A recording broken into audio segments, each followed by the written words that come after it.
Šis video stiprių nervų žiūrovams ir patarčiau žiūrint video nieko nevalgyti. Ir nepamiršk paspausti sekti riebų katiną. Nauji video kas savaitę. O aš pradedu ir šį kartą jums papasakosiu apie Kurėnų užeigą. Jaukus interjeras, gražus vaizdai pro užeigos langus. Yra net žaidimų kampelis jūsų vaikams. Iš visų tą dieną valgytų patiekalų vienintelė kaukazietiška sriuba buvo skani. Sriubos minusai buvo didžiulis mėsos gabalas ir kieta bulvė. Kadangi prie sriubos iš stalo įrankių buvo pateiktas tik šaukštas, šių milžinų atgnybti jo buvo misija neįmanoma. O dabar perimkim prie linksmiausios dalies – pagrindinių patiekalų. Sūrio kepsnys katinienei pasirodė per riebus, o dar tas majonezo voratinklis užpeštas ant kepsnio.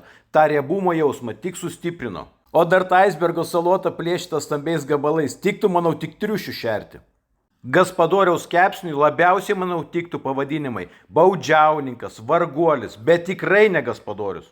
To marmalo, kurį kažkas greičiausiai virtuvėje atvėmė ant kepsnio, paskanauti pabijojau, bet ir po kelių kąsnių įtartinos mėsos pastūmiau lėkštę į šoną.